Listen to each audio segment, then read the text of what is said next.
Hey guys, so we're getting into the ARM portion of our rig, and I want to go over what we're going to be finishing up with when we're done with the ARM rig.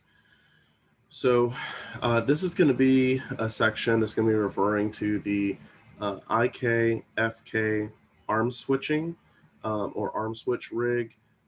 This is a system that allows us to have basically two different types of controllers on one limb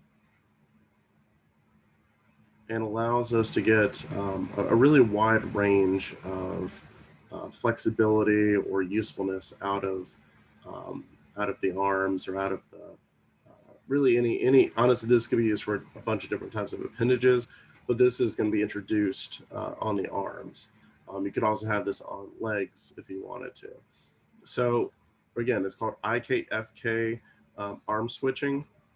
And the reason why it's called that is because we're using an inverse kinematic system, which allows us to move a limb from an extremity. So like from the wrist, I can move the entire arm. I can rotate the wrist.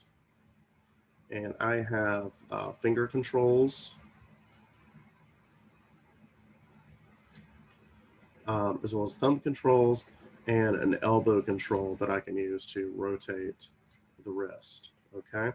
This is also going to include what's called a clavicle control. Remember that clavicle joint that we put in?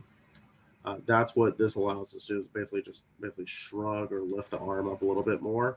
So that's part of what this system is going to be including. Now, the nice thing is we have this little switch right here. And then this is going to be called our IKFK switch controller. Its only purpose for this particular setup is to switch from the IK system to the FK, or the forward kinematic system. And the forward kinematic system, which we've also talked about, allows us to control limbs from each individual joint. So like when we were doing the ribbon spine, or finger controls or toe controls, those are all FK systems, although the ribbon spine incorporates FK, but it does have the ribbon involved with it. So it's slightly different, but it's the same idea. I have these number of joints here that I can use to essentially pose the arm however I want. I still have finger controls here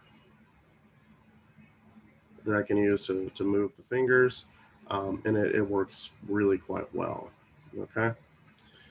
So one of the features of this system, again, is we can switch between them, and it's pretty useful, okay?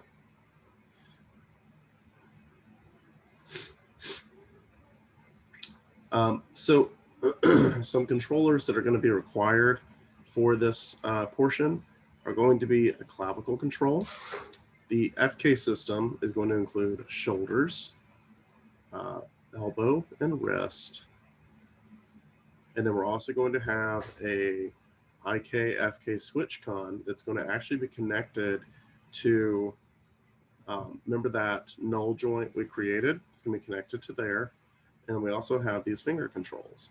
These are actually connected to the null joint as well. So they're kind of hanging out, kind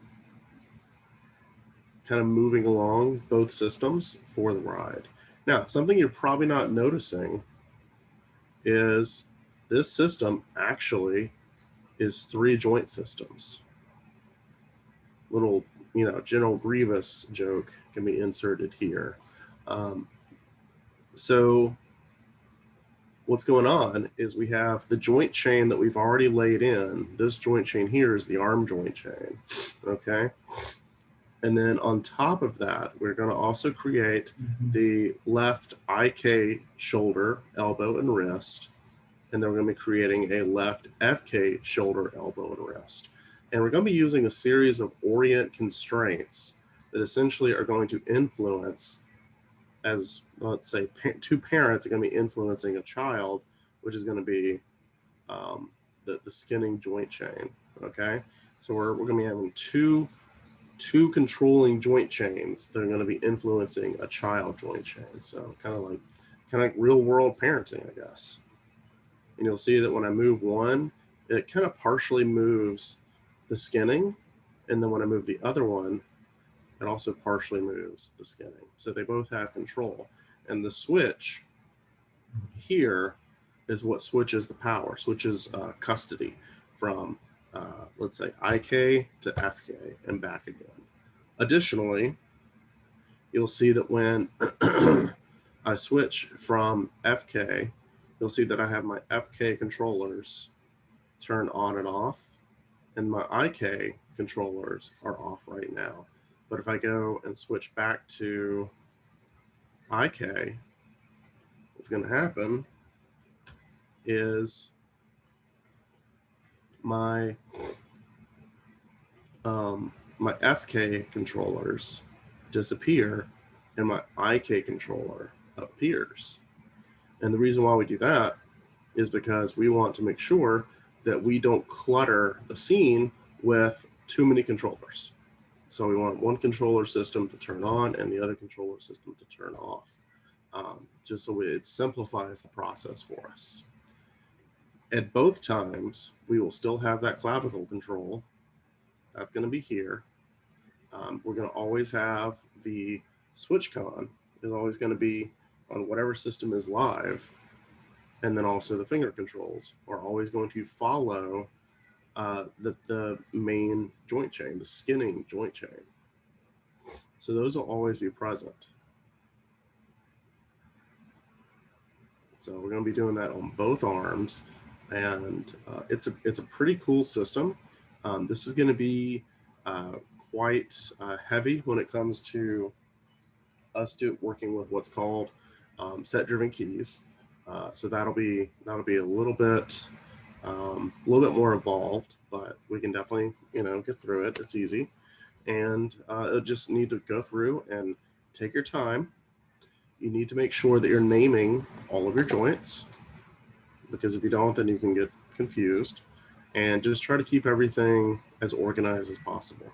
Okay, organize as you go, and you will be successful. All right. Make sure you watch the video closely. Some things you may think are throwaway lines actually aren't. Everything I'm doing does have a purpose here, so make sure you do watch closely. Okay. If you have any questions, let me know, and we'll go ahead and get started in the next video.